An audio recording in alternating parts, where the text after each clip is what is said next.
Hello, my name's Pani. I'm originally from North London. I moved over to South London when I married my wife Lulu.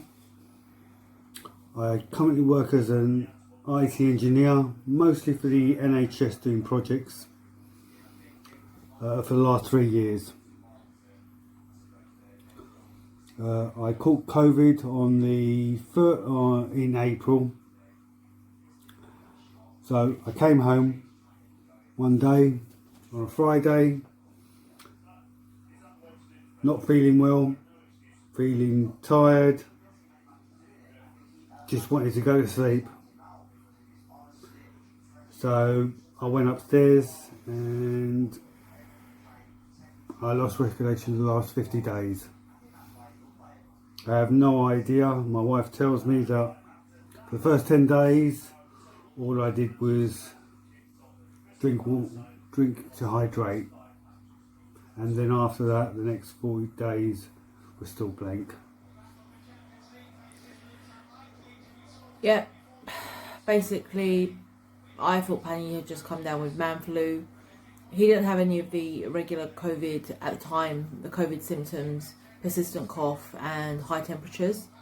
So it was just a case of man flu, a couple of days and it'll blow over. But it progressed and he was just sleeping constantly, which after getting sick myself, I didn't have time to really worry about it.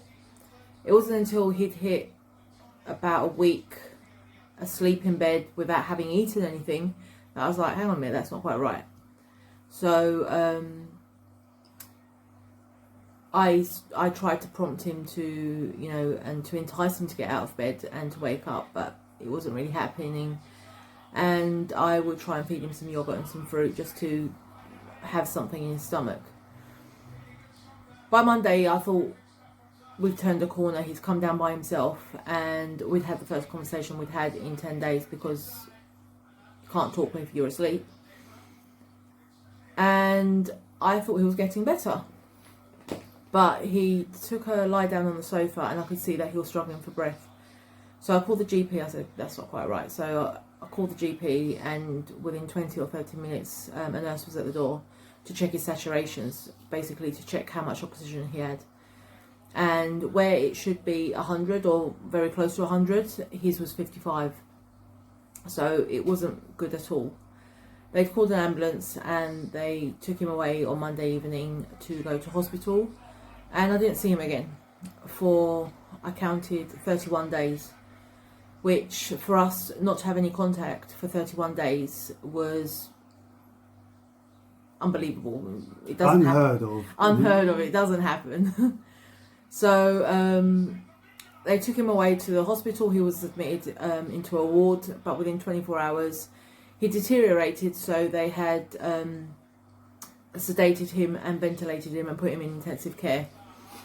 There was no time to even tell me about it, to talk to him, to reassure him in any way. It just happened, and I got a phone call from a doctor from intensive care to tell me such and such. It scared me. I couldn't see him. They did offer at a later stage to video call so I could see him, but in that state I wasn't strong enough. I couldn't do that.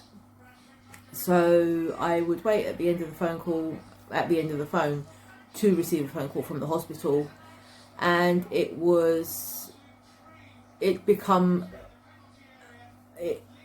had become a heart in your mouth stopping moment, where you see the name of the hospital come up on your phone and it's like, do I answer it or not? Because I didn't know what awful news they were going to be telling me next.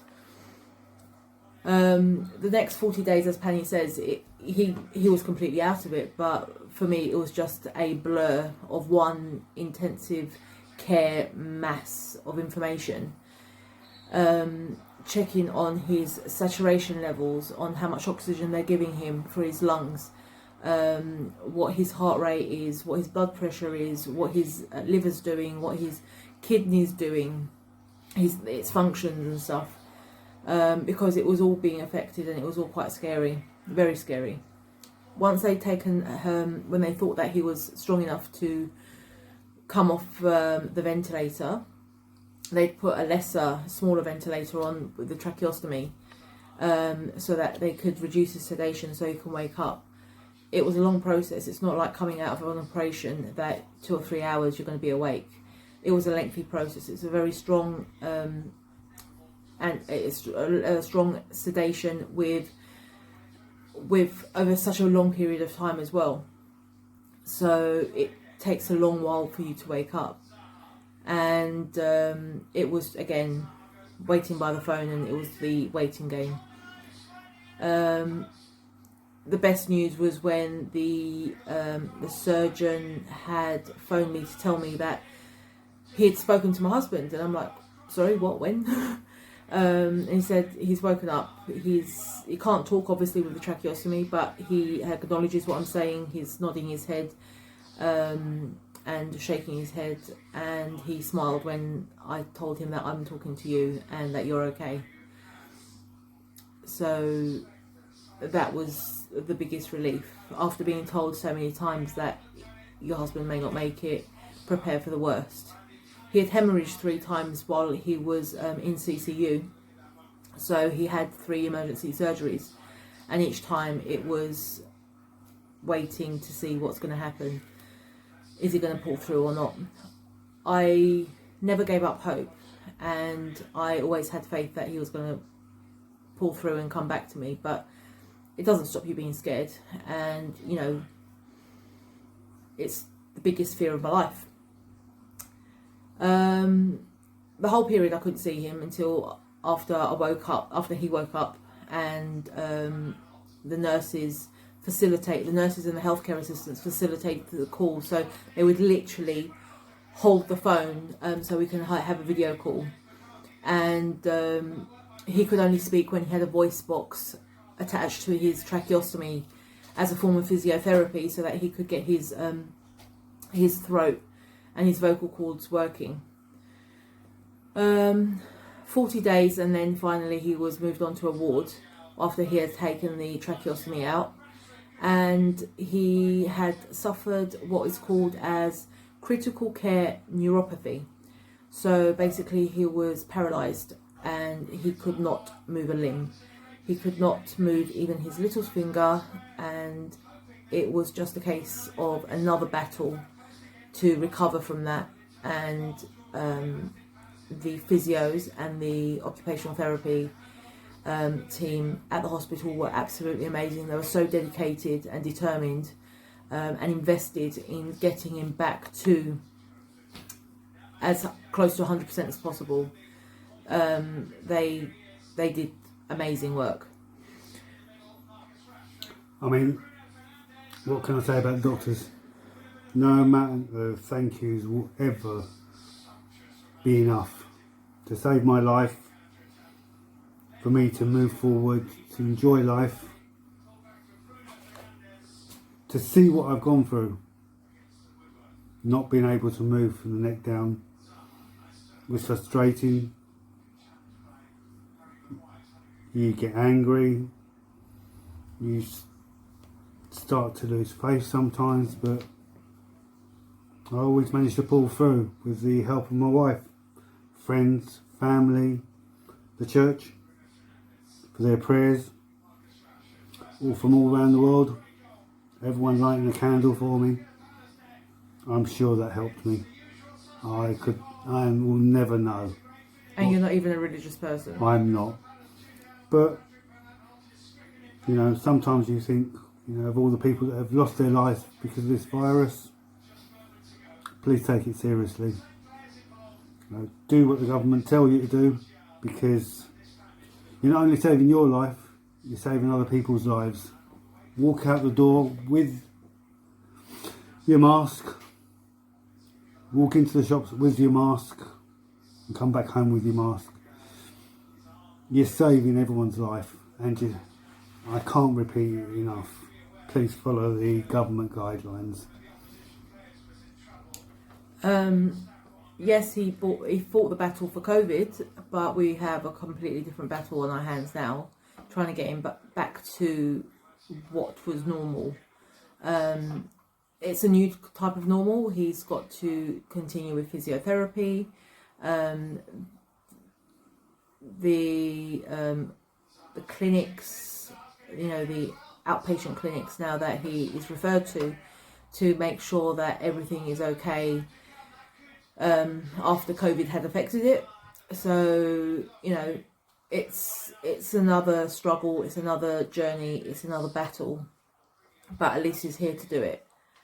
The whole time that we were in the hospital, all the nursing team were like family, because they were there when we weren't. They were there for me when I didn't have anybody else around me to support me when Pani was having really bad days. And so we can't thank them enough, but his care was outstanding, absolutely. I mean, Croydon University Hospital did. I can't fault them. They did as much as they could, and I'm one of the lucky ones. There's a lot of people out there that have been unlucky, and so we've just now look at things slightly differently. It's not about the material things. It's not about the expensive things. It's about enjoying each other and enjoying life, having fun, and creating those memories, and just make the most of what you got. Be happy with what you got. Don't worry about everyone else.